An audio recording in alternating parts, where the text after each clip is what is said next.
I want to talk about how I do some of my research. This is going to be a very basic overview of it, but hopefully it will give some of you guys more of an idea of what to look for, utilizing some of the tools that might be available to you in Victoria or a version of wherever you are around the world. One of the first places I stop is Geovic. This is their website address up here, and you can make an anonymous account. It logs you straight in. You don't have to try anything. And the other thing we're going to be using is Google Maps.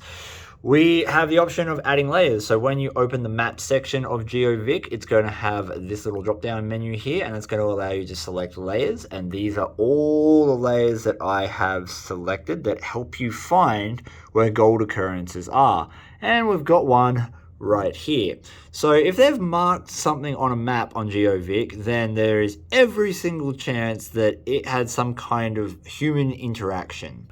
Not everything on Geovic is a gold mine, right? So there's a whole heap of different layers you can have. Some of them mark what are simply quartz reefs, but they're only marked if they've been explored and looked at. There's a good chance that if you find an unnamed or a non-mined out, what I mean by that is you'll see a lot of mines around known gold-bearing reefs that were very productive. If you just see something like I've got here, which says unnamed reef, there's a good chance that there was something in it, some gold, but it wasn't worth their time really hammering. Now I've got this map really zoomed in because I don't want to give away the location because I'm going to be going here in the very near future. So we can see that this is on a watercourse, and there was some other data around this like road names and whatnot that I was able to pinpoint this exact location over on Google Maps. Once again, I have zoomed right in on Google Maps, and this right here is our unnamed reef. Look at that. You can see the quartz shedding down the hill on Google Maps, and it runs all the way across and all the way up to here, and there's another exploration hole here with a big pile of tailings in front of it. So we've got one hole here and a hole with what looks like an open cut right here. This is a super good indicator that there is gold, and they have marked that reef. Look, they've marked it at both ends with a hole.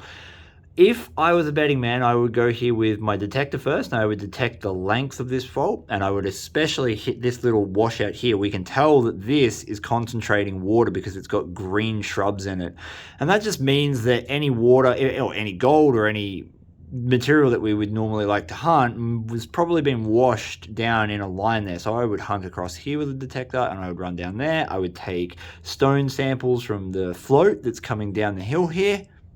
And with all that information, that'd probably only take me maybe a couple of hours to do really thoroughly, sometimes a lot quicker than that. And I would know if I had a new productive area for gold. And the better thing is, at least in this case, there is a creek line here. And that means that if there's actually two more up here, but I can't show you those because of names and stuff.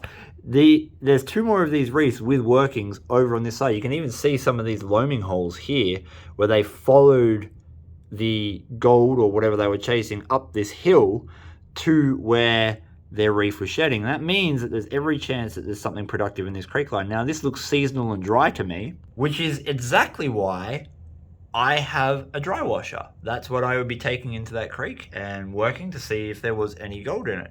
And that is the basic fundamentals of how I do it. I literally get on Google Maps, and I get on Geovic, and there are many different websites like this right across the world. It takes a little bit of Googling. Most of your local prospecting clubs will know what the websites you have to go to get this sort of information. But you get on those two websites, you find some of the historical data, and then you go to Google Maps and you have a look, because you can do that today via satellite imagery. It's taken all the hard legwork out for you. The only thing I've got left to do is get there on the ground, see what there is.